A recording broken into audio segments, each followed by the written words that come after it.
Hey, good morning, afternoon, or evening, good people, wherever you are, wherever you happen to be, and however we're together. Thanks for being here. I'm Dave, and this is Dave's Head. So, what's in my head? Do you feel like we're winning yet? Are you winning yet? Are we great yet?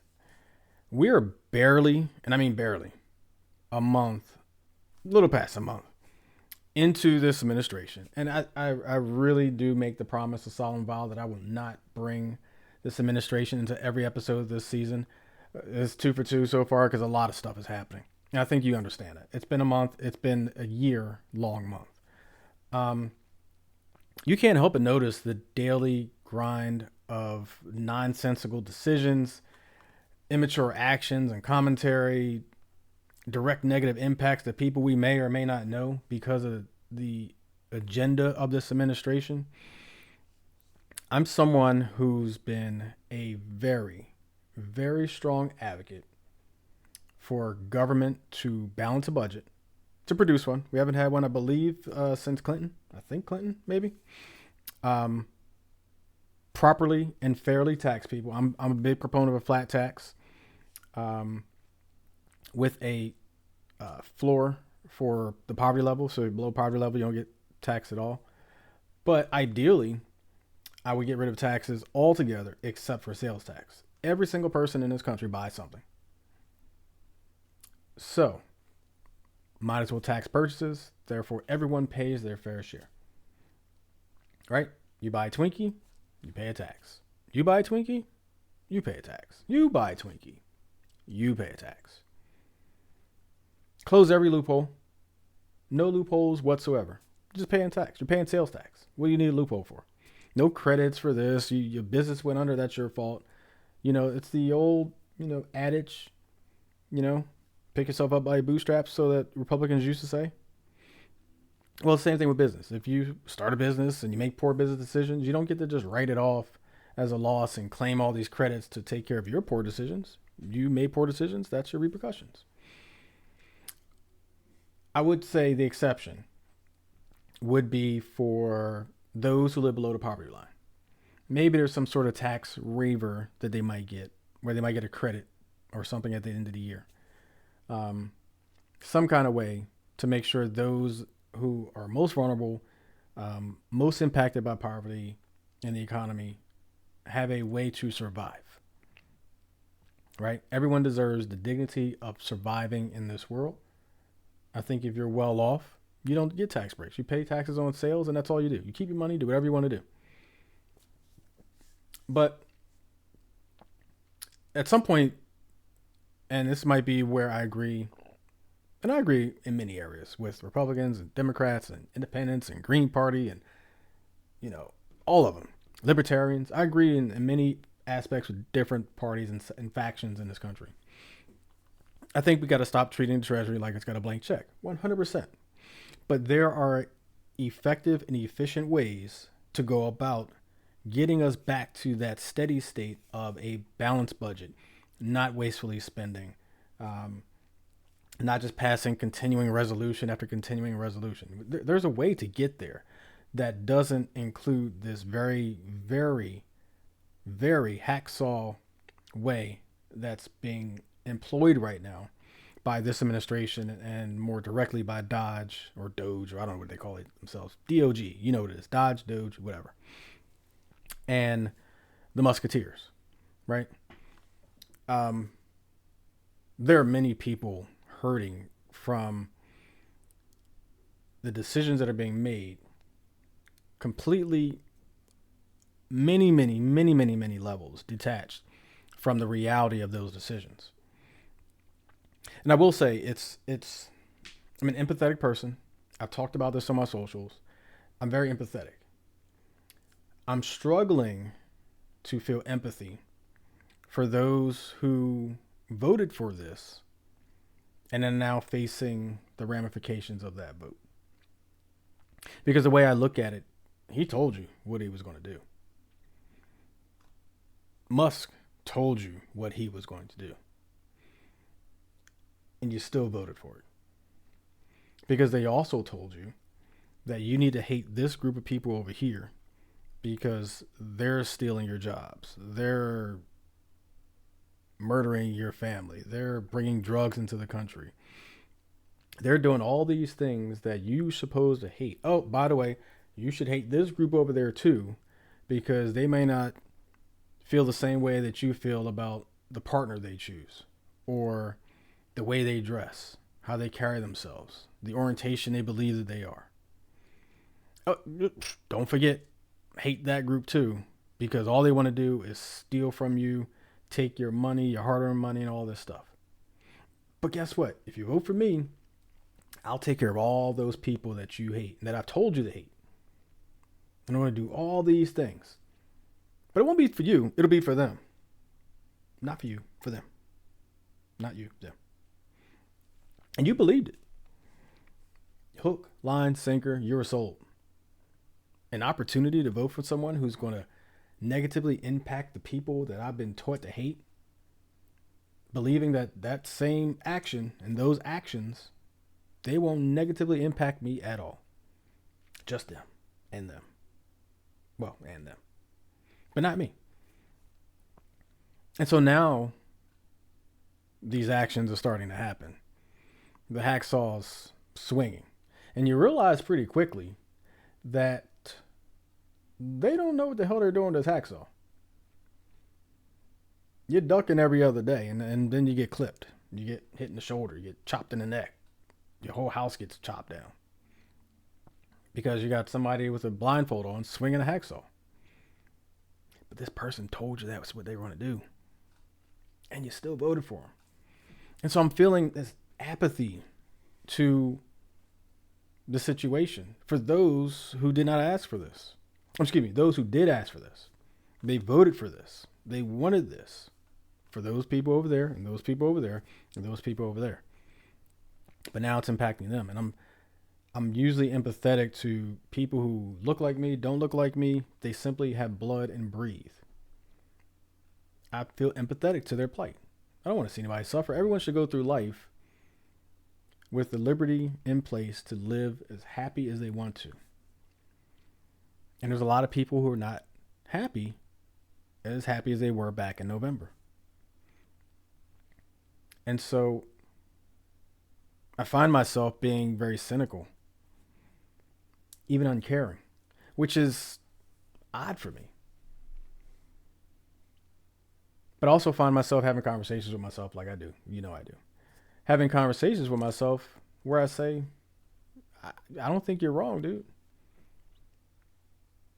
You were out there, speaking to myself, you were out there telling people, if you vote this way, these things are going to happen, and it's not going to be the way you think they're going to happen. We talked about that on this show. I've talked about it on my socials. I've had conversations with people in groups. There are many people who share the same thoughts and beliefs about what was going to happen and the damage that would be done. And folks, we're a month in. Do you know how long 4 years is? It's 48 months. 48 months. We're 1 month in. That means there are 47 to go. And so, while today there's cynicism, while today there's lack of empathy, if you look online, if you look at social media, if you look at places where people talk about these things, there's a huge segment of people who simply do not care about those who are going through it now, and they voted for this. That part sucks. Your fellow man struggling. You should want them to not struggle. But there are a lot of people out there who simply don't care. And the reason they don't care is the same over and over again. We told you.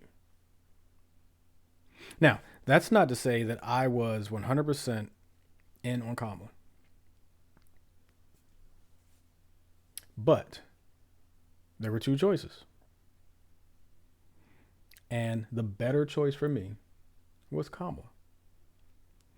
This nation wasn't ready for a woman president. They certainly weren't going to go back to a president of color, despite the demonization that this current president made her racial selection during the campaign. And by the way, the same BS that he did about President Obama when he ran. Remember, he was a Kenyan, right? Now all of a sudden, that guy loves Africa. He's so worried about Africans all of a sudden. Another topic for another episode. So, how do we get through this? Do the best you can. I would encourage, and there's a part of me that's growing apathetic to my own apathy. I know, doubling up on words. But even I at some point have to say, you know what? I can't be apathetic to that anymore. It just sucks that people are going through this. There's a lot of people losing jobs. And we're not even going to talk about the fact that an email went out asking people to list what the 5 things they did the prior week, and if they didn't respond to the email, they're going to be fired. Like, this is real stuff that's happening. That blows your mind. Because think about Kamala winning an election and doing this stuff. Right? Think about Joe Biden, President Biden, doing this stuff. The thing that gets me, think about President Obama doing this stuff. Think about him saying in front of a press row, we are the government. We are the law. Think about him saying that. The man couldn't even wear a tan suit, which was previously done by another president, by the way. Couldn't even wear a tan suit. That became literally a national story. Outrage. Oh my God, I can't believe he wore a tan suit. Can you imagine if he sat there in the Oval Office, or actually I think it was a luncheon or something like that, but sat there at a luncheon behind a microphone and addressed a governor and told them that if they didn't abide by his law, he would shut off federal funding? Can you imagine that? I would love to have lived in a parallel universe. And I said this social, so I'm not saying anything I haven't said before. I would love to have lived in a parallel universe where Obama had the balls of this president. The I don't GAF of this president. Now, granted, some of it's probably age. Not wishing anything. I'm not going to be too upset. But not wishing anything. He'll be dead in, I don't know, 10 years. Probably. Maybe. Who knows? There's a little bit of GAF there because what's going to happen? I mean, he's not going to jail for anything he's actually done. He's not paying any fines for any laws he's broken. He's not paying fines for tax evasion. He's not even revealing his taxes. And all these things were normalized, by the way, and accepted by those who voted for him. We don't even talk about taxes and official things that you're supposed to do as a presidential candidate anymore. Why? Because he said, I'm not doing it. And people normalize it. They excused it. Why does he need to show his taxes? They ate it up. It's under audit. No, it wasn't. But you accepted it because that's your man. And so, yeah, I'm becoming apathetic to my apathy. I feel for people going through stuff. But not as much as I would if it wasn't them. Nobody deserves it, but they don't not deserve it either. Just saying. Before I get to the last thing in my head, Dave's Head Podcast is now a part of the Alive Podcast Network, home of Black Voices, where community, culture, and creatives live. Dave's Head Podcast adds to the catalog of over 70 titles available in the Alive Podcast Network and app for both iOS and Android. Check out Dave's Head Podcast and many others in the Alive Podcast app, the home of Black Voices. The last thing that's in my head is redefinition. And I'm going to define it for you. Redefinition is the act of changing the meaning, nature, or limits of something. It can also mean to cause people to think about something in a new way. Now, this is the second definition really, or the second sentence of that definition is the most critical part. Because I think if you say something enough times to someone, especially the easily influenced or the or under-educated, someone negatively impacted by whatever the topic or subject is, or biased on that subject, it's easy, extremely easy, for them to believe what you're saying, regardless of the confirmability, SAT word, confirmability of what's being said. Why am I mentioning this? Because to me, redefinition defines, combining some words there, redefinition defines what's been happening in America. Really, I go back to the Obama beginning. You know, he was elected in 2007, president 2008. But really, it started with that DNC when he gave the speech, kind of propelled his career, gave him a little boost. But redefinition started then, right? Think about back to the, the fact that people are saying he's not really American, he's Kenyan, or he had a pastor who said something sometime, so he's got to be a Muslim terrorist. Or remember the town hall or the Q&A, I guess it was a town hall, with then Senator John McCain, and I can't remember if it was a woman or a man, but I believe it was a woman who said that Obama was a terrorist and socialist and he loved Sharia law and blah, blah, blah. And John McCain, to his credit, which I think it's been talked about, he's gotten credit for, but I don't think it's enough. He was one of the people who stood in the wind where people were yelling and really said no. We disagree on things, but he's a good man, a decent man. We just disagree on things. And I believe he got some boos, not a overriding boo, but he got some boos. He got some people who just would not believe it and still didn't believe it, right? And you even had this current president say some really bad things about Senator McCain, both before and after he was dead, which is, character of the man, whatever. But it really started back then to me, this extremely slopey decline in decorum and honesty and truth and fact seeking, and started this redefinition, right? DEI, for example, which, by the way, people say DEI all the time, which is lazy because they don't feel like saying DE&I, but I get it. DE&I is the new CRT, is the new woke, is the new, if you want to go back, way back, we will for a second, and a little bit, but it's the new whatever term has been redefined to cast a certain segment of people or a certain ideology in a new light, to redefine what it means, right? Because think about it. When did DE&I become this boogeyman, this villain? Been around for a long time. When did CRT become this boogeyman? Right? Woke. We've been saying woke in the black community for a long ass time, decades. Suddenly woke is a negative. You woke. No, I just know that 1 and 1 is 2. Right? Suddenly knowing things, caring about other people, doing research, being intelligent is woke. Right? If you've been observant over time, there are those in this country, through their words, direct action, promises, campaigning, have made it 100% clear that they would live happier lives if certain segments of people were no longer in this country, whether it be immigrants, and I'm going to segment out a little bit, immigrants, Mexicans, I'm trying to think who else has been demonized, Muslims, black people, right?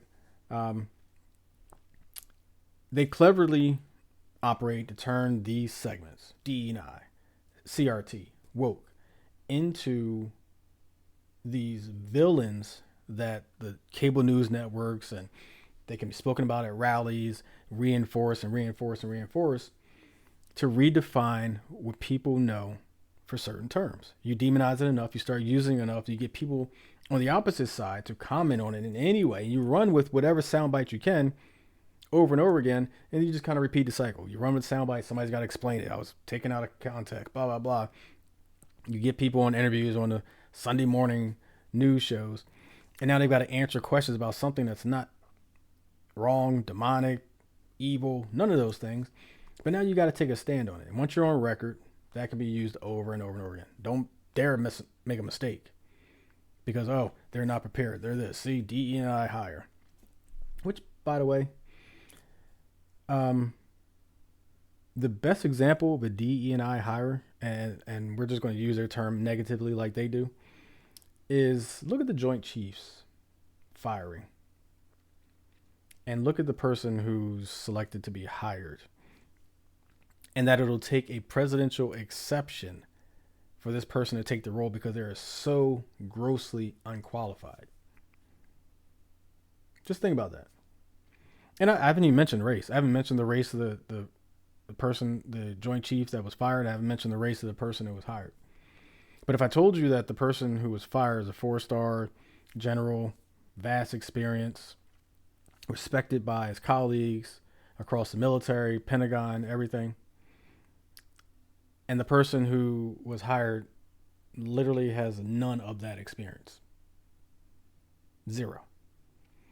And because they have none of that experience, don't even meet the requirements that are established for the position. The exception is it's also written that a president can waive requirements to get this person into the position. Do a little research and look up how many times that waiver has been used in history. Come back to me. But they turn these segments into the villains, to voting blocks and polls and all this stuff. D&I was CRT, was woke, was entitlements, was welfare, and was thug. Now, thug, I think, is an interesting one because thug by nature has a negative connotation, right? But what it's been associated with, if you go back to the Fixed News, I call them Fixed News, not Fox News, but Fixed News network, and they started using thugs for basketball players because they dared to say something about politics, or NFL players, right? Because they dared to take a knee in protest, and silent protest, by the way, not storm the Capitol protest level. But it started associating with people of color, with Democrats, and making a negative turn. Fun fact. Small fun fact. Thug actually goes back, and I don't have it in front of me. I meant to actually write this down, but it goes back to history of thieves were called thugs. And if you were called a thug, it meant that you were a thief in this culture. And it kind of came over here and became a whole thing and eventually migrated into the negative connotation of black people. And just Google it. This is actually what comes up in the results. Just like CRT, right? Raise your hand if you heard of CRT 5 years ago. Clearly I can't see you, but just virtually raise your hand. 10 years ago. Did you know there are 3 kind of definitions of CRT? There's the critical theory of race, right? There's more of the Marxist critical theory, which is applied to race. And then there's critical race theory, the legal topic.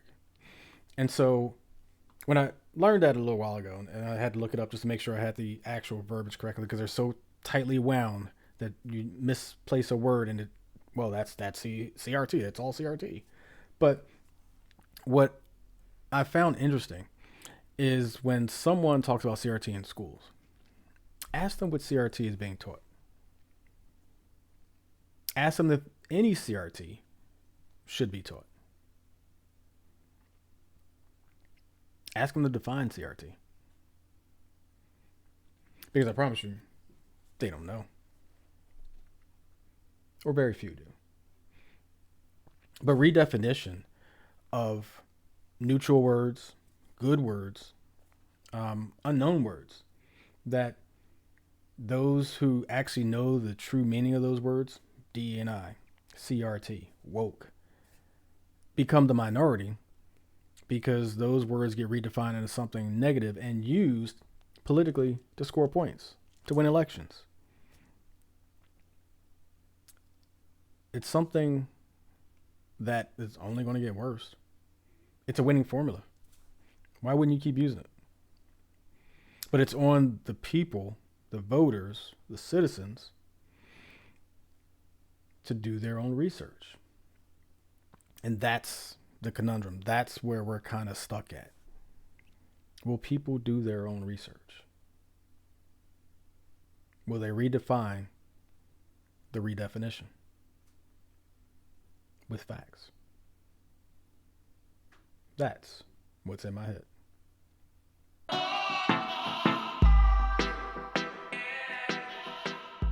A memorandum from February 5th titled Further Guidance Regarding Ending DEIA Offices, Programs, and Initiatives by the Current acting director of the U.S. Office of Personnel Management, Charles Ezell. Could get the last name wrong. Who knows? Quote, provides additional guidance regarding the president's executive orders, including those entitled, and I'm going to quote here, ending racial and wasteful government DEI programs and preferencing.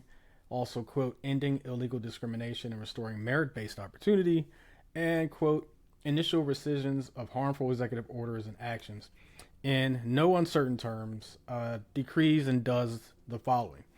To avoid expending precious taxpayer resources, and I'm quoting all this, by the way, on wasteful and discriminatory programs, agencies should terminate all illegal DEIA initiatives. It also prevents ERGs that promote what they call unlawful DEIA initiatives or advanced recruitment, hiring, preferential benefits, etc., anything that's based on protected characteristics that favors those, essentially. I'm not going to read the whole thing. It also instructs agency heads to retain the discretion to allow employees to host affinity groups such as lunches. And they actually spell out lunches. You can do lunches, by the way. Engage in mentorship programs and otherwise gather for social and cultural events. Thank you for the little cornflakes there.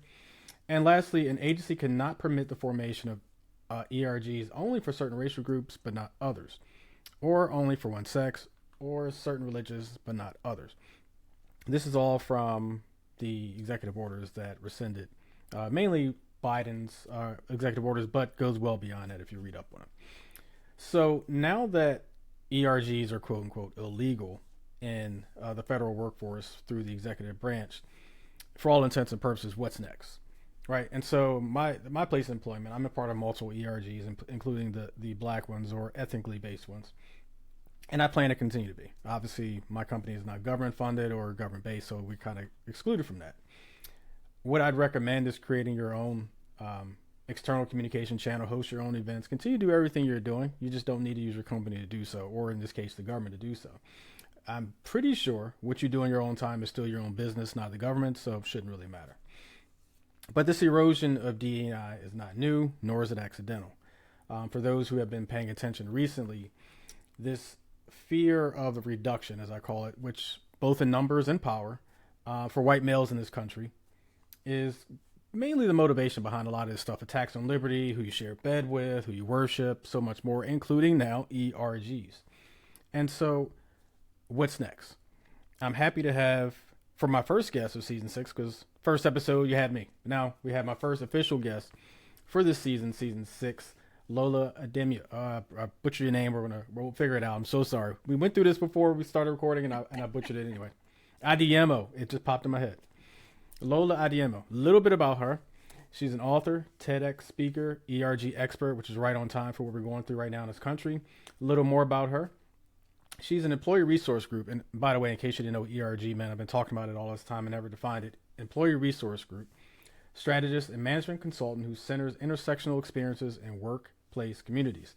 The founder of 2 platforms focused on ERGs and immigrant professionals, including her nonprofit, Immigrants and Corporate Inc.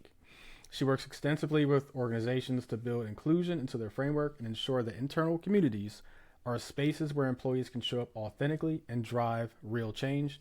She has a book we're going to talk about, Thriving in Intersectionality, Immigrants, Belonging, and Corporate America, which features insights from over 30 immigrant women leaders on multicultural perspectives of career growth.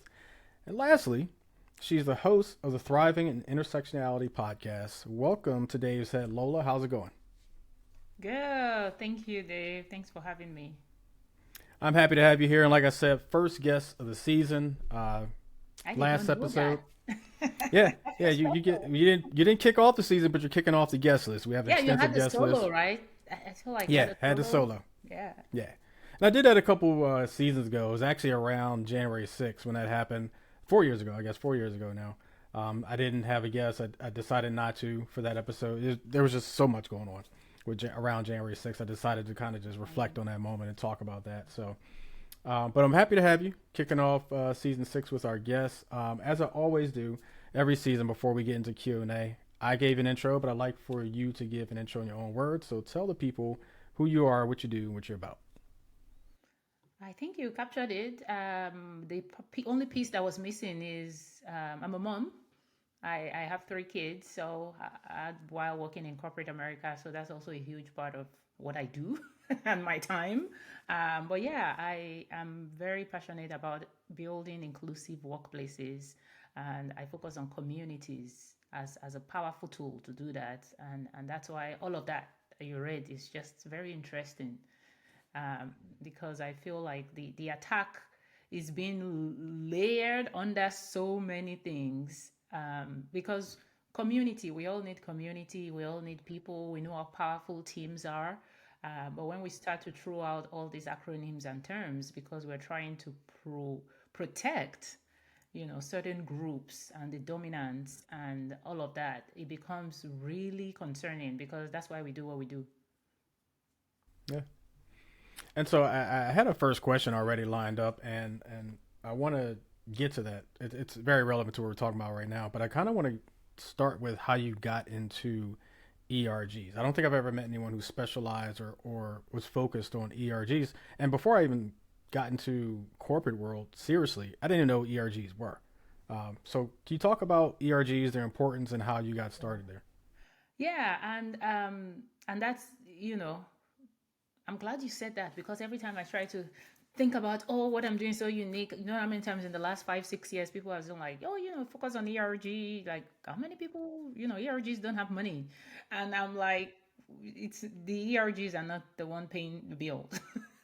It's the leaders who will pay the bill when things fail. It's a business expense. But anyway, I benefited from workplace communities myself, and I think my personal experience kind of pushed me into it. And if you really listen to people doing DEI work, I love when I have a community of DEI practitioners, and part of the things I struggled with and I started doing what I'm doing because I'm a scientist by discipline.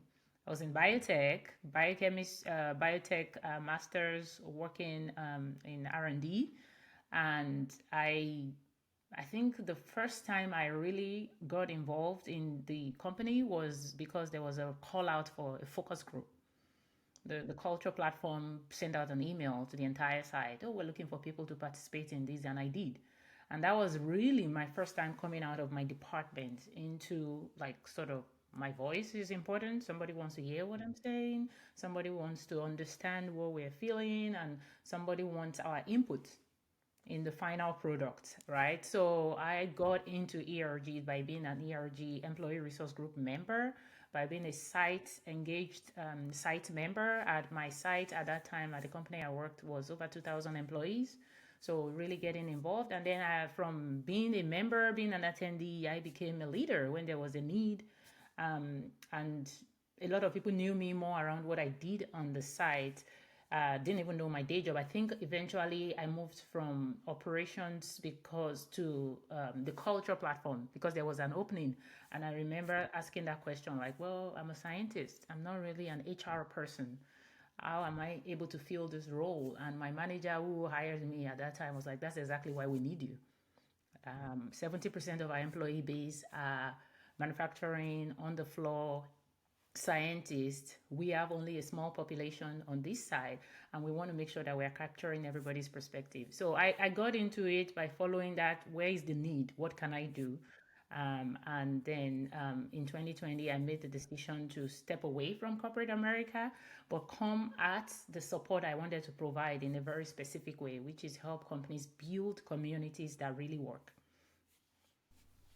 Gotcha. And I imagine, and the question I was going to start with is about ERGs being under attack, DEI being under attack, especially with this new administration.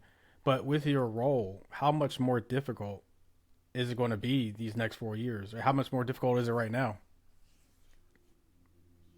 Well, I've had that question asked a couple of times over the last couple of months, and I feel like I've asked myself too, because I keep coming back to the fact that it was already difficult because we're stuck in acronyms.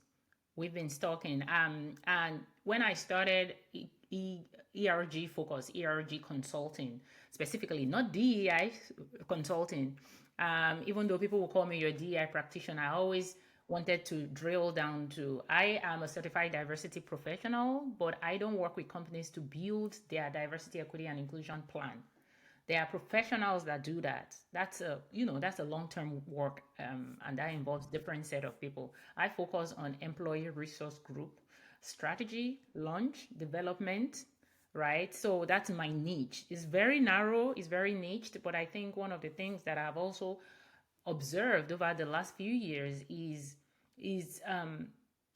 the way we classify, categorize, isolate the work. There have been a lot of having to educate companies and leaders about the groups, right? Most of these groups used to start just organically. Like your people are gathering anyway, they're coming together anyway. Whatever you call them, it's the same thing with DEI. Are you against diversity or you are against equity? I mean, if you're against diversity, sorry, you live in a diverse world. You work in a diverse place. If you're against equity, right? Let's really point to it. Really tell us that's what you're against. Are you against inclusion? Right? We use these acronyms and we made it become like a buzzword so people can hate. And a lot of people are realizing things now after the election, like, wait, this has to do with DEIB. I'm like, yeah, that's why that works for everybody. Because what happens with coming at things through an inclusive lens, through an equity lens, is that you build solutions that actually work for everybody, not just one person. So I think I've been struggling against that education piece for people over a long time, where you have a Black ERG event, Black History Month ERG event, and you tell a white boss and he's laughing and saying, "You're making a joke, right? I'm not Black. Why would I go?" And I'm like, no, it's not for Black employees only. It's not a fun party for Black employees to gather and, just eat food on site. There's a deeper meaning to these groups and the work they do. And if you structure it properly, they are business accelerators, right? So I think it was already difficult.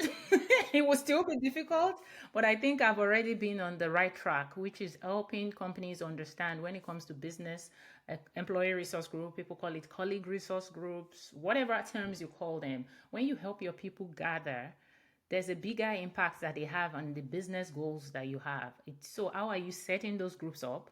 How are you supporting them? How are you integrating them to different parts of your business? That's really been the work that I've been doing with companies.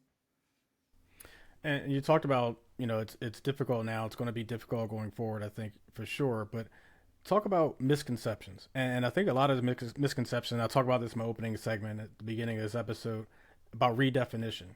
Where, if you want to get rid of something, you want to demonize something, you want to make something seem like the boogeyman, you redefine what it means.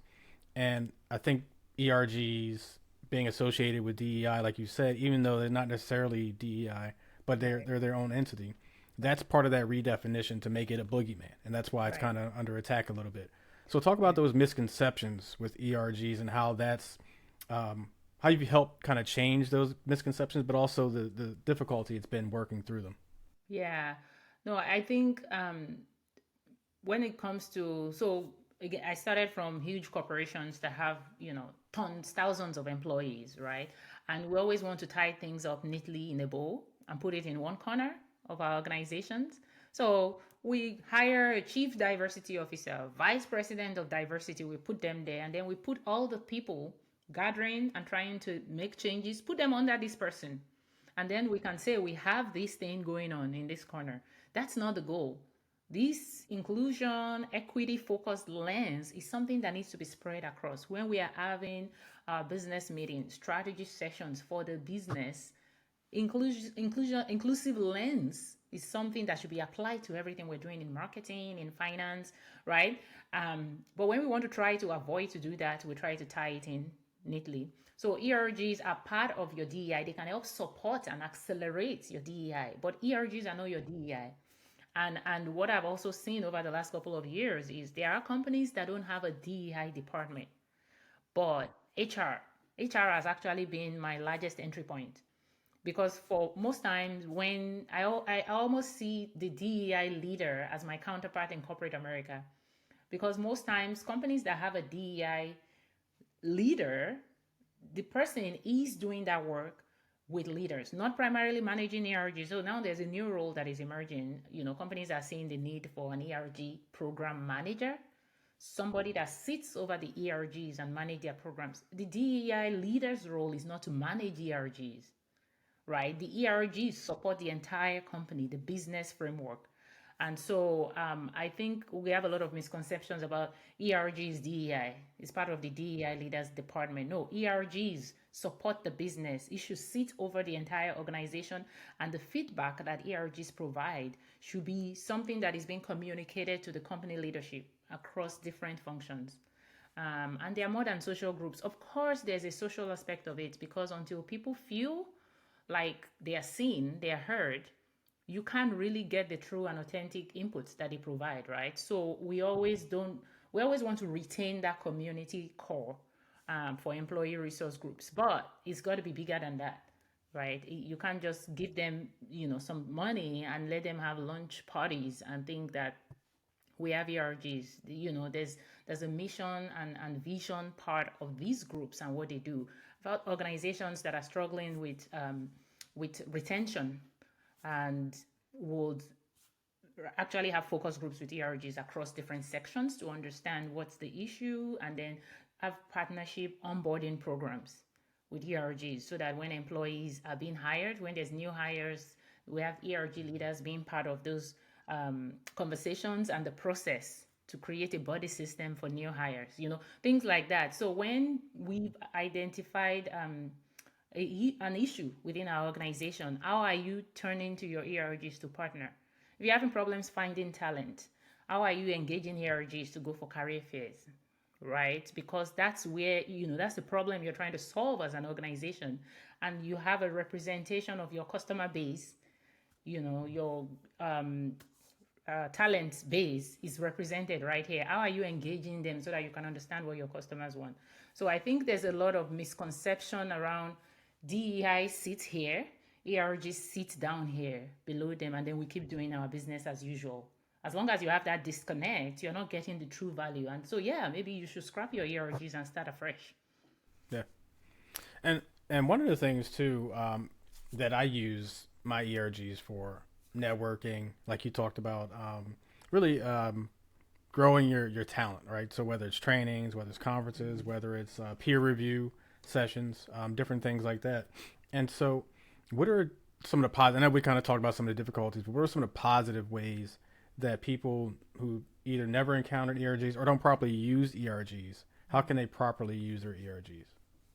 Yeah, so I think I mentioned one of it is as an onboarding support, right? What does your even interview panels, right? A lot of times we try to create this perfect interview slate so that candidates would think that, oh, we're very diverse. You bring the one black employee to come sit in. That's not what I'm talking about. What I'm talking about is creating space so that your candidates can hear real, authentic feedback from employees. Hey, you might have 0.1% black employees.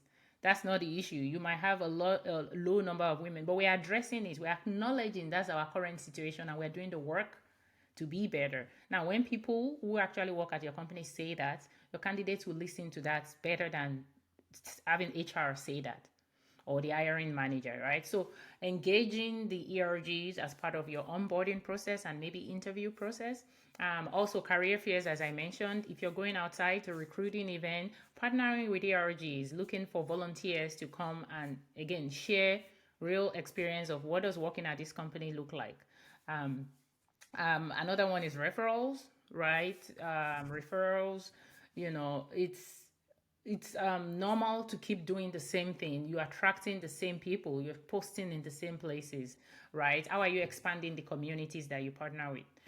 Sometimes ERGs will help you identify the right community partnerships that you can do. And you can be a rotating one, right? Maybe every year having the ERG present 2-3 community partners that you can work with, that you can post jobs to, that you can host events to or bring in. I've had ERGs that do like non-profit pitch days where they bring 2-3 non-profits to do like a roundtable presentation for the company, right? And imagine doing that, every quarter. The different ERGs are bringing different nonprofits, and then employees get to support the nonprofit they want, and then the organization will do a match, right? So you're broadening the reach of the organization by actually investing in supporting nonprofits that matter to your people. So things like that. I've also seen, a very effective one that I've seen is partnership on benefits, right? What does your benefits really look like? Are your employees aware of your benefits? Are you providing the benefits that they actually need, right? ERGs can also partner to do that research and to organize benefits fair within your company. Yeah, we'll drill down for a second. And you mentioned referrals, and I will just add this: positive referrals, people. You want some positive referrals to come from this. Um, Yeah. but so you do a lot of work focused on immigrant and immigrant professionals. Um, Talk about their unique challenges. And again, I keep coming back to the state of this country that we're in right now. But I imagine it's a little hypersensitive or hyperactive as well, given current situation. So talk about the unique challenges they face professionally, and how we can better support them, how organizations can better support them. Yeah, absolutely. And so in the process of doing what I do, partnering with companies, my own story, I'm an immigrant. I was not born and raised in the US. I started my career actually back in Nigeria, global organization as well, and then I moved to the US, short stay in Texas, and then when I came to California for another big corporate job, I literally lost all my community, both from back home and from grad school, right? So starting from scratch. And so the power of community, I can't emphasize that enough. It's very important for all of us in our career, in our work, in what we're doing. For an immigrant, you're battling your cultural background, right? And then the culture of the geographic location where you are now. And a lot of times it looks very different. It looks very different in terms of learning to negotiate, learning to speak up, right? What does speaking up mean? Do you even understand what corporate America, what you should do? Demystifying some of the things that should be done.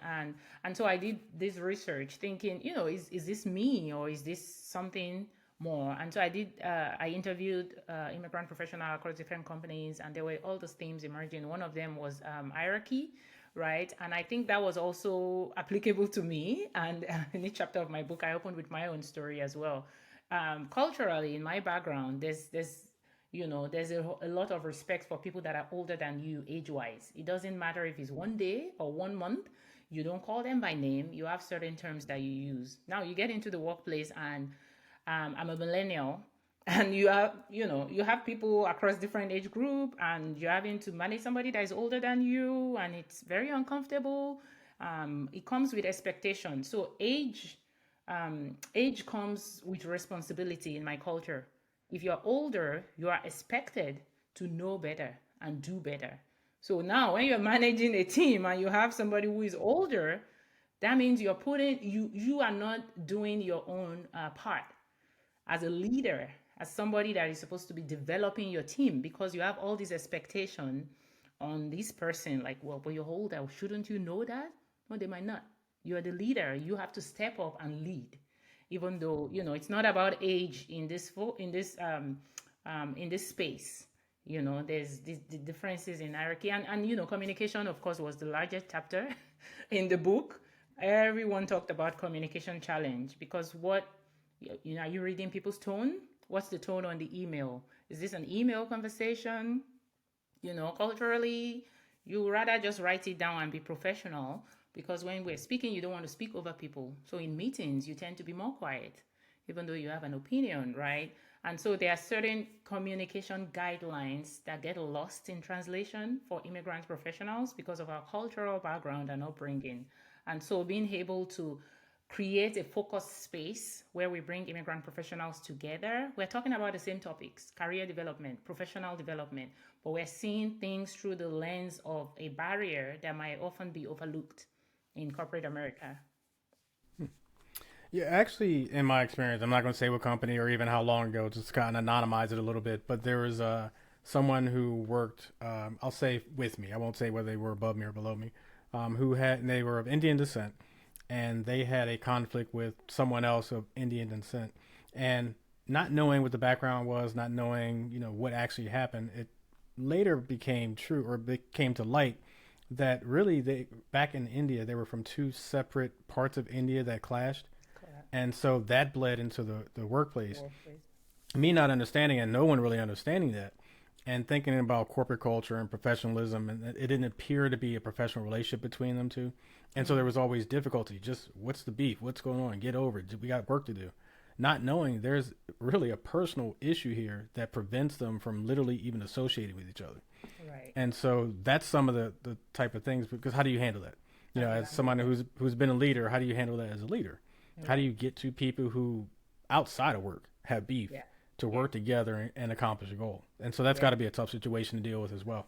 Exactly, and that's why I decided to establish this as a nonprofit, specifically Hmm. pulling it out of my ERG work, because even though they are related, they are underserved groups. Nobody's really talking about things through the immigrant lens in the workplace, Hmm. right? The topic of immigration only comes up when we're talking about illegal people and crime, and there are lots of immigrants that moved as adults, moved as kids, raised in immigrant background, that are working professionals here with their papers, and in corporate America struggling. Like, corporate America is already its own thing, right? It's got its own language and all of the things that, rightly or wrongfully so, it's like corporate speak.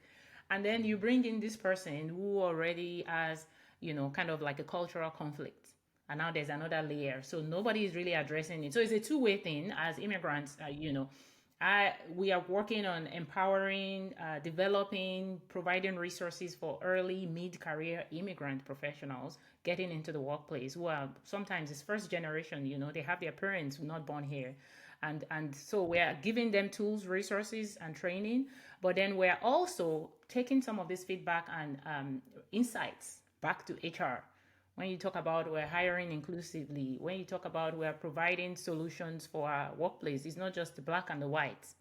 It's a lot of layers when it comes to people and how they feel belonging at work.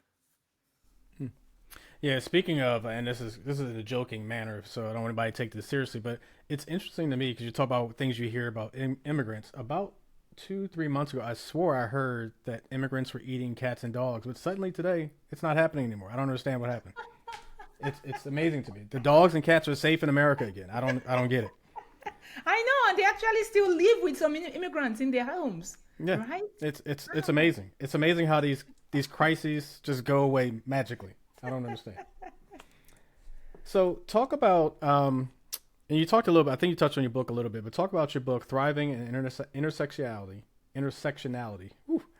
Immigrants belonging in corporate America, and why that could be beneficial to someone who may be an immigrant, may not be an immigrant, may not even be in corporate America at all. Yeah.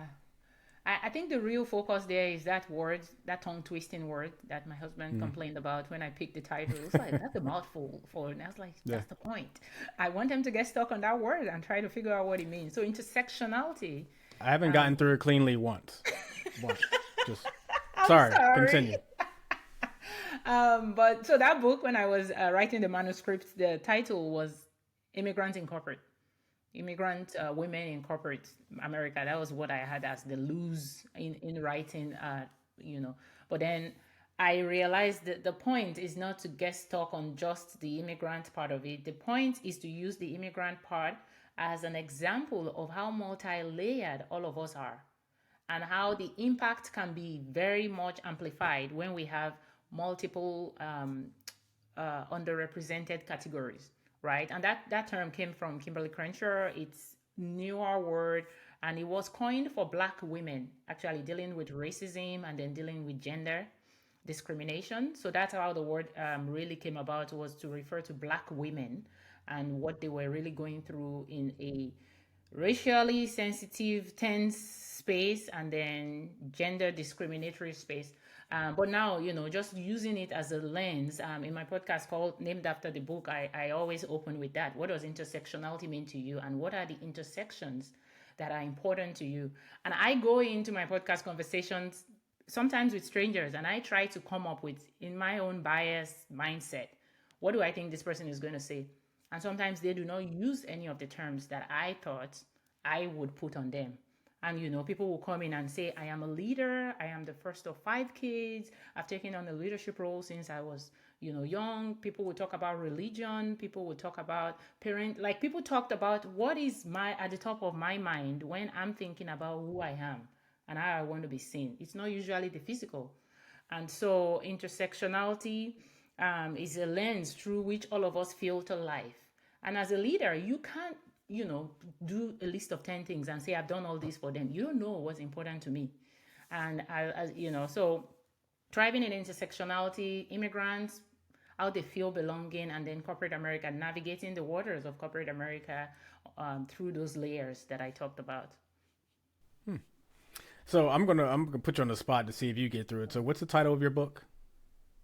Thriving in intersectionality, immigrants, belonging, and corporate America. I've been saying this for 2 years. Of course, I know. Okay. Hey, listen, you never know. I was hoping to catch you there.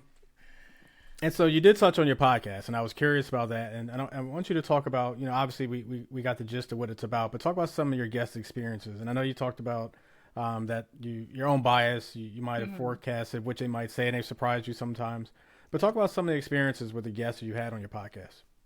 Yeah, so my goal is, so not all my guests are immigrants. Of course, I kind of bring immigrants as well. My goal is to showcase people that have multiple intersectionalities. Help people to see them through, this is who this person is.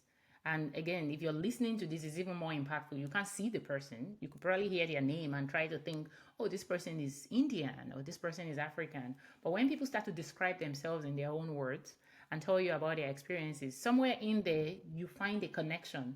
And then we talk about career and we talk about some of the tools that they use. And so it's really very short, 3 parts. What does intersectionality mean to you? Walk us through your career path. And then we'll wrap up with insights. And then I have a fun question around food. I always ask people, if you could share a meal with your coworkers, what would it be? So I think I want people to walk away feeling like, oh, I connect with this person and I learned something from this person, regardless of what the intersections. Because a lot of times the media gives us perceptions of different people. And have you actually talked to somebody from that group? From the LGBTQ community, a single parent, an Indian, like that. We have all this idea of these people are like these people, but have you spoken with this person in a very close way, especially when it comes to the workplace context? So. Yeah, and I'd say even poor people. I think poor people are demonized as well. I think if you have conversations with them, you'll find out they're just hardworking people who are trying to get by, whether it's check to check or day to day or whatever the situation is, and they're not leeching off you or eating your cats and dogs or any of that stuff. Yeah. They're just trying to live. That's all it is. They're trying to be survive, just like trying you. To leave. Yeah. Yeah. But to answer to your question that you didn't ask me, but I'm going to answer it anyway. If I could share a meal with someone, I probably would make either my sweet potato cream pie, because I think everyone loves sweets. Who doesn't like cheesecake? I mean, it took me a while for it to grow on me. Or I'd go back and make something I haven't made in a long time, like years. I used to make a really, really nice chili. Like I like a little heat, a little spice. So that'd probably be something, because it's wholesome. It's, put it with rice, you do bread, you do whatever. Yeah. It's a wholesome meal. See, I love, and I even started to find myself examining people's background through the way they respond to that question, right? Because some people will go into, oh, I'll prepare this. You just gave me a southern feel for yourself right now with the food the wholeness. And I'm like, yep, I feel I want to sit have a conversation and, get some hot chili, mouth heats up, body heats up. You start to get more energetic and engaging. Yeah. It's all mental. It's all mental. So that's all for the Q&A segment of this episode. What I would like to move to now is something I started a couple years ago called First Thoughts. First Thoughts, before we get to that, check out the Alive Podcast Network, which Dave's Head Podcast is a part of now, home of Black voices, where community culture and creatives live. Download the app, subscribe today. First Thoughts, the way it works, Lola, is I offer you a word or a phrase to get your first thought. Now, obviously, as anyone who's listened or watched this podcast over the years knows, Lola is not privy to these words or phrases. Otherwise, that would ruin the idea of First Thoughts. So, Lola, are you ready? Am I? Ready for some first thoughts? Okay. Yep. All right. This is an easy one. I always start with a softball. First thought is authentic leaders. If I said authentic leaders to you, what's your first thought? Genuine. Okay. Somebody real. You could elaborate a little bit. Somebody real. I guess for me it would be somebody that I can relate to it, that is actually human. Okay. Now, this next first thought, we kind of talked all over this one already this episode, but I want to see what pops into your mind when I say this. So the next first thought is thriving in intersectionality. What's your first thought? Intersectionality is a big word. Yes. I slipped a little. I felt myself about to butcher it again, and I kept going. You did good. You did great. Thank you. But what's your first thought? Feel free to elaborate a little bit. Thriving. How do you thrive? It's a process. It's a journey, and very, very intentional about the word thriving itself. It's not surviving, right? Kind of the way we talk about marriage, right? Like, I want to thrive. I want to survive. Sorry, I don't even know if you're married. I was about to say, does your husband know this? Is he going to listen to this episode? I want to thrive. No, probably won't. So safe. Okay. But no, thriving, and I think it's a process. Is what I think about. There's an education part. There's that constant growth. We keep learning. We keep getting better. And so thriving in intersectionality, it's a process, it's a learning journey, and it's a do better mindset. Yes. And so I'm going to do my little disclaimer. I'm not married, but I do have a girlfriend who will be listening to this episode. I'm incredibly happy. There's no survival instinct here. Yes, please. There you go. It's 100% true, but it's also comical because we talk about commercials and the fast talk at the end of commercials, especially the medical ones where they name all the symptoms all the time. It's like, God. It's comedy to us. Like, what we forget what was the pill actually doing at this point? We don't even remember anymore. But okay, back to the show. Let's focus back in. Here we go. All right. So last first thought, and it's very interesting because we kind of talked around this one too. But America's culture. What's your first thought? Whew. Complicated. Yeah. I think if you asked me last year, 2 years ago, I probably have said diverse. Right? I've met more people from African countries than when I lived in Nigeria. Now we have a lot of ethnic groups in Nigeria, but I lived in Nigeria. But since I've been here, I've met people from other African countries. I've met people from every continent, right? Lovely people, love their culture, love food, and I think that's part of the beauty that I saw as attractive as an outsider coming into America. America is a place for all. There's just people from everywhere, and then you come in and you realize, it's more complicated than that. And it's a shame because it's part of why people pay top dollar to come to American schools, to come to America to shop, right? And then living there and actually seeing that there's so many layers of complications in America that maybe it's a good thing things are getting kind of to the surface now, because some of the things you watch it in movies and you kind of think, that was the America then. America is this fun, loving place now. Not all the time. Yeah.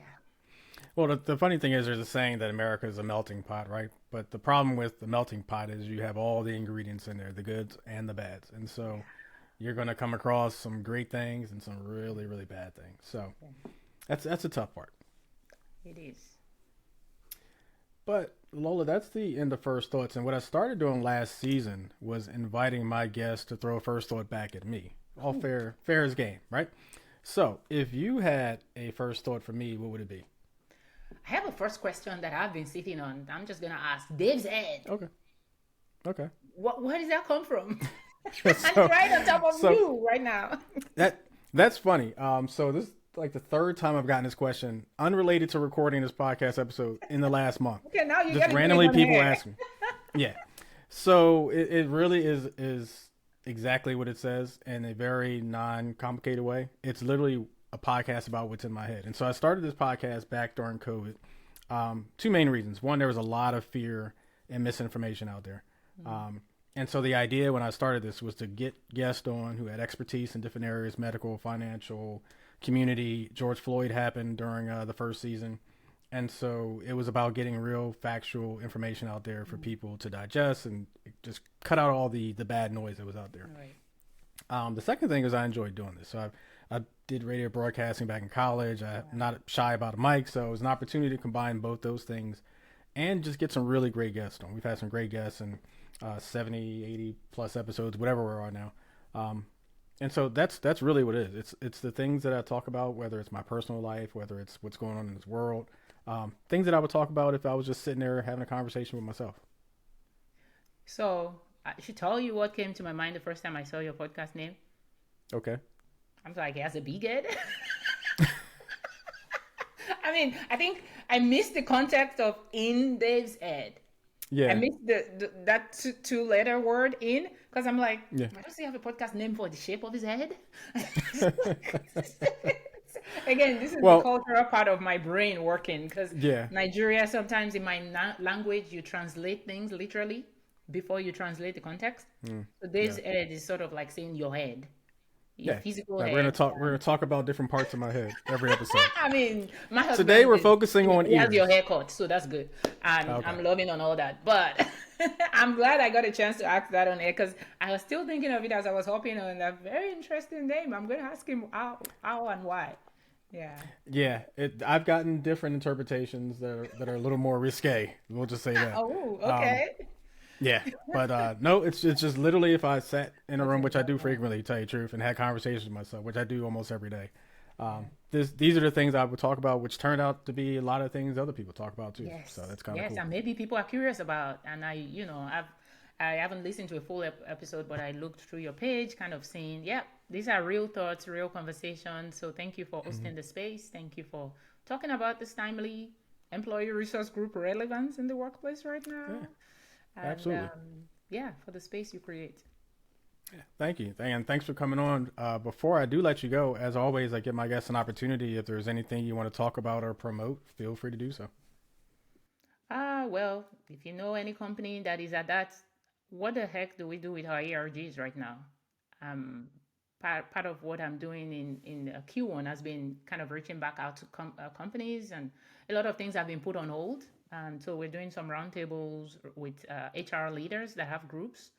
And so, yeah, I would love to have a conversation. But then, if you're an immigrant professional, an advocate, an ally, our membership is free to join. We are hosting programs every month, development programs, networking programs, all virtually. So it's a national platform. It's for immigrants across America. We have a virtual platform. So feel free to visit our website and join for free. And of course, we always look for volunteers and supports and mentors as well on the platform.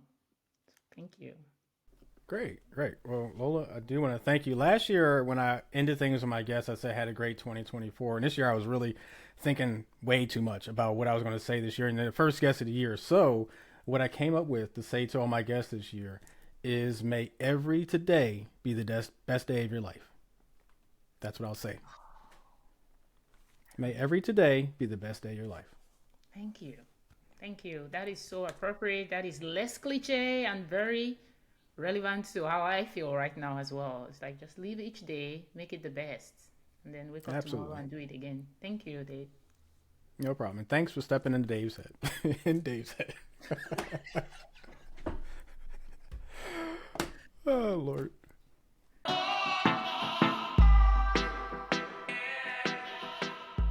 My favorite segment of my podcast is my GRIN, which stands for Great Reason to Be in Love with Now. Leadership, now more than ever, is critical to our everyday lives and our professional existence. How we choose to lead and or be led sets and reinforces the environment and experiences of our professional and personal lives. It matters. Trickle-down economics may be a facade, and it is, but trickle-down leadership is 100% real. We see it every day in our personal lives, professional lives, associations, organizations, social clubs, friendships, family. It matters. It's real. Harvard Business Review published an article back in not so long ago, 2023, entitled 8 Essential Qualities of Successful Leaders by Rebecca Knight. And she talks about what it takes to be a great leader, an exceptional leader. Quote, exceptional leaders possess a certain X factor that makes it seem as though they inherently know what to do. She references a quote by Harvard Business School professor Linda Hill on leadership, and I quote, leadership is a process of self-development. No one can teach you how to lead. You need to be willing and able to learn how to lead. Mostly we learn from our experiences in facing adversity, stepping outside of the spaces where we feel safe. It's a powerful teacher. 100% agree. Now, Professor Hill gave her or listed her top 8 most important qualities for successful leadership. I think it's something that we can all learn from, something that we can use, and something we need more of today. There's a lot of people who listen to this podcast or watch this podcast who are today's and future leaders. And I think these 8 things are key, and I'll talk about them briefly. Number 1, authenticity. I'd put this up there as my number 1A. I have a 1B in this list, but 1A is definitely authenticity. And I'll give a little summary of what she talks about for each one. Being genuine and true to who you are is fundamental to success in any role. I think it 100% is. Being who you are, being honest as a leader, being honest with the positions, being honest with the goals, being honest with the plan, being honest with where we are right now and what's to come. Being authentic, how you feel about it. Communicating that with your team. If your team sees you as authentic, they're more to trust your guidance, trust your leadership, trust your decision making, and so much more. Be authentic. Absolutely number 1A. Number 2, curiosity. Now, I found this one interesting. She says, great leaders have an outside-in perspective of their organizations and teams. She adds, this means they have an ability to look at situations and issues from the standpoint of external stakeholders, such as customers or competitors. This helps them make more informed decisions because they consider the broader context beyond just internal organizational dynamics. It's learning, not to say learning your enemy, learning your competition, learning the industry, being curious about future trends and changing times and changing tides and not proclamations, but predictions for how things will be. It's being curious to know what tomorrow brings, right? If there is a tomorrow for what you do and what your industry represents. Curiosity is a good one. It's not my 1A and not my 1B, but curiosity is up there too. I love this one. Number 3, analytical prowess. She says, making sound decisions hinges on your ability to leverage your experience along with a blend of analytics, expertise, and ethical judgment. Continuing, she says, while being data savvy, which you know I love, is paramount for leaders, it's not about being data driven, it's about being data informed. As a data professional for 20 years, something like that, this is not my 1B. It's probably number 2. Might be a 1C. I love anything and everything data. It tells a story. Now, granted, you can use data to tell stories that are not true as well, but raw data, intended well, can paint the picture that you need to see. And so being data informed and data driven are 2 completely different things. I'm glad she makes that distinction, because you can let data steer you any way you want to. But if you don't know about the data, can't talk about the data, can't explain the data, can't predict the data, and more importantly, just don't understand the data and how to convey it, make decisions with it, all those things, you're not data informed. You're just data driven. Data tells you to go left, you go left. Data tells you to go right, you go right. But understanding what's on the left side, what's on the right side, and whether or not what it's telling you is where you want to go, 2 different things. Number 4, adaptability. Can you tell I'm a little passionate about data? Just saying. Number 4, adaptability. Adaptability fosters an agile team culture. It allows you to be able to swiftly respond to different dynamics, pivot when needed, and embrace new opportunities and challenges. One of my favorite words is improvise. One of my favorite words in dictionary, improvise. And adaptability is just that. Being able to see where things are, see that you need to make a change, see that you need to slow down, move faster, change direction, whatever. Improvising and adapting to the changing times, changing environments, changing governments, so many things. Number 5, creativity. And I love this one, by the way, and how she puts this. Any idea that is new and useful to the organization is creativity. Some of those ideas are incremental and others are breakthroughs. Now, I love this. You know, there's those sayings out there, right? No question is a bad question. No idea is a dumb idea. Now, I don't necessarily agree with those 2 generally, but for the purposes of what we're talking about and for the purposes they're usually used for, yes, there are no Bad ideas, no dumb questions. We're going to go with that. But in this context, creativity is spawned from, writing on a pizza box. Somebody walking up to you saying, hey, have you ever thought about this? Or you seeing a commercial on TV and going, maybe I could do this with, and this is professionally, personally, family, organizations, whatever. Being creative is a flexibility that allows you to possibly advance in different directions, either process, management, leadership, all that stuff. Number 6, comfort with ambiguity. Oof, not my strong suit. But she says managing ambiguity is about holding conflicting ideas in your head and dealing with competing priorities that feel equally important. You lost me at ambiguity, but so to me, this is probably my toughest thing as a leader, as a manager, as, position holder, chair of different things, all these things. Ambiguity to me is the opposite of organization, right? Now, I know it's not exact, but it's the opposite of organization. So feeling comfortable with disorganization is not a Capricorn strong suit. There's for instance, my desk. There's only a certain amount of time that can pass with my desk being out of an order that's understandable to me before I just stop everything I'm doing, regardless of what I'm doing, and I need to reorganize my desk or my closet or my nightstand, whatever. There's thresholds of ambiguity or thresholds to me for disorganization. Now, the comfort could come in recognizing where you are and the need to reorganize, the need to refine those conflicting ideas and come to a consensus. Maybe that's part of that comfort, understanding that. That would make sense for me. That's about the closest that one's going to come to making sense for me. Number 7, resilience. And I would 100% agree with this as a leader, manager, head of household, whatever. It takes resilience. She says successful leaders recognize the fluid nature of situations and exhibit the resilience to recalibrate if they're veering off course. Course correcting, great term. It applies to so many things. But resilience isn't just about course correction. It's about endurance. It's about making the hard decisions over and over and over again. It's about being the one who's the face, who's up front, who's the leader.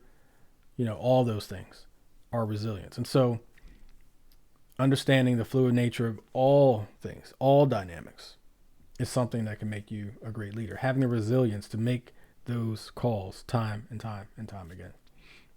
Number 8, which actually is my 1B.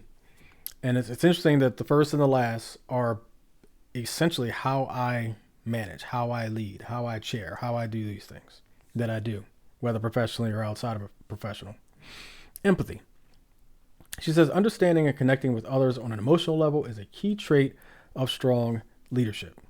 I think you need to be able to embrace the experiences of those you lead in order to understand how they can be led and if they can be successful, not only in the way you lead them, but what they have to do, their assignments. And so understanding where they are in life, understanding where they are in that day, understanding if they're high, they're low, they're in between, if they need motivation, if they need to be pulled back, all those things are related to being empathetic to what they are in that moment. And so I think that's really key to being a successful leader. I think 1 and 8, authenticity and empathy are 2 huge components of what makes a great leader and exceptional leader, to use her terminology. So according to Hill, being a great leader is a journey of continuous learning and growth. It's a process, one that thrives on embracing challenges, seeking feedback, fostering connections, and cultivating understanding. She said, quote, your goal is to develop the mindset, behaviors, and relationships that allow you to take on challenges and opportunities and do extraordinary things. I think in the world we're in today, the world we're going to have tomorrow and many tomorrows for a while, we need leaders with developed mindsets and behaviors who value the relationships and want to do extraordinary things for everyone.